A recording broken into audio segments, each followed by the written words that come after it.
Welcome to Science Class. Assalamualaikum. Selamat datang di channel Suka Belajar. Saya Mr. M dan di sini saya akan berbagi video-video pembelajaran ilmu pengetahuan alam. Ayo simak video selengkapnya. Kita akan belajar tentang cara kerja ginjal. Nah, ginjal pada manusia itu ada dua. Ya, ada yang sebelah kiri dan ada yang sebelah kanan. Nah, ginjal ini adalah organ vital pada tubuh manusia. Ginjal fungsinya untuk menyaring darah. Jadi biar darah kita itu bagus, itu disaring oleh ginjal. Nah, nanti ada pembuluh darah yang masuk ke dalam ginjal. Nah, pembuluh darah ini itu membawa darah untuk menuju ke ginjal supaya di ginjal nanti disaring. Dan hasilnya itu darah bersih itu nanti akan dikeluarkan melalui pembuluh darah vena. Kalau tadi yang masuk pembuluh darah arteri ginjal, yang keluar itu adalah pembuluh darah vena ginjal. Kemudian hasil ekskresinya yaitu urin. Nah, urin nanti akan dikeluarkan melalui ureter. Oke, kita lihat sekarang.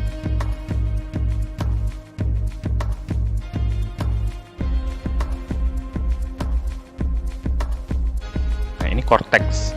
Korteks itu adalah kulit luar dari ginjal. Kemudian ini ada medula. Nah, di dalam medula nanti ada nefron.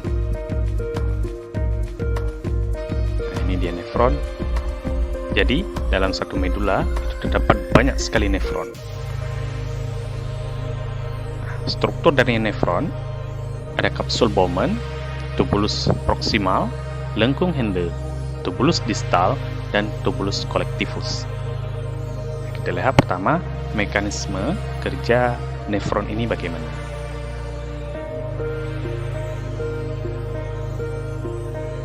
Ini ada pembuluh darah. Pembuluh darah ini namanya adalah pembuluh darah aferen. Pembuluh darah aferen itu pembuluh darah yang membawa darah yang masuk ke dalam glomerulus nanti. Kemudian ini darah masuk. Ini adalah kapsul Bowman. Nah, di dalam kapsul Bowman itu terdapat glomerulus.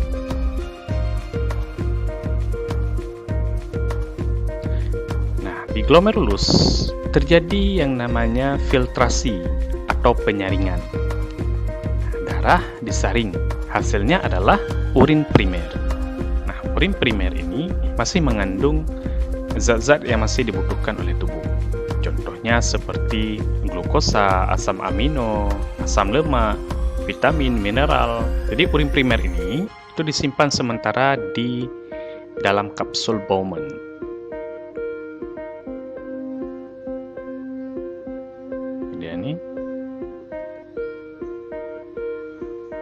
Jadi hasil penyaringannya itu darah yang sudah bersih.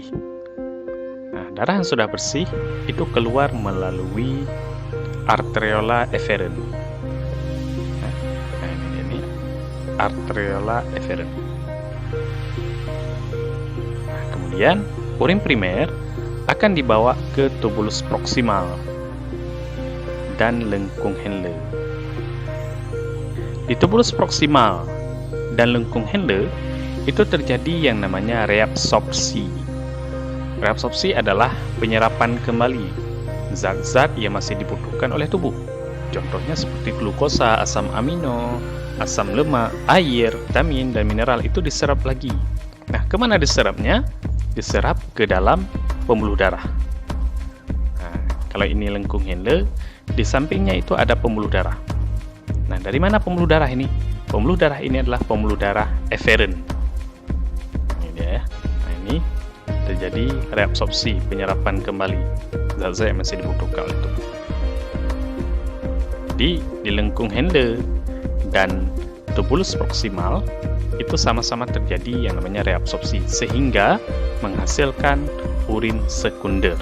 Nah, urin sekunder akan dibawa ke tubulus distal. Ini tubulus distal. Nah, di dalam tubulus distal terjadi yang namanya augmentasi. Augmentasi adalah penambahan zat sisa yang tidak lagi dibutuhkan oleh tubuh. Jadi, zat-zat yang tidak lagi dibutuhkan oleh tubuh, dia harus dikeluarkan dari dalam tubuh ke dalam tubulus distal. Asal zat itu dari mana? Dari pembuluh darah, areola efferent tadi. Apa saja zatnya? Nah, zat itu yaitu zat warna empedu. Itu hasil dari perombakan sel darah merah di dalam hati. Kemudian ion-ion hidrogen, racun, ya, sisa obat-obatan. Racun ini misalnya amonia. Itu nggak bisa lagi dibutuhkan oleh tubuh dan harus dikeluarkan ke dalam urin melalui tubulus distal. Nah, makanya kalau misalnya kita lagi demam atau lagi sakit, kita mengonsumsi obat. Kenapa bau kencing kita bau obat? Karena zat obat-obatan itu nggak boleh berada dalam tubuh. Sisa obat-obatan tersebut harus dikeluarkan. Nah, kemudian begitu juga dengan racun.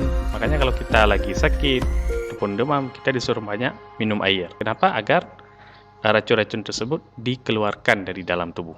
Nah, dikeluarkan melalui tubulus distal.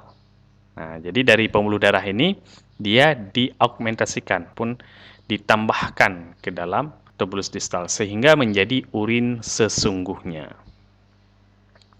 Ini. Selanjutnya ke tubulus collectivus. Nah, kemudian tengah-tengah ginjal ini itu ada namanya pelvis.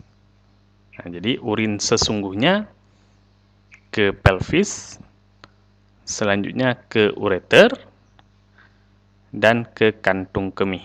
Nah, di kantung kemih ini ditampung sementara sebelum dikeluarkan keluar tubuh. Terima kasih teman-teman yang sudah menonton video ini, dan buat kamu yang udah like video ini, komen di bawah video ini, subscribe channelku, dan share video ini. Aku ucapkan terima kasih banyak.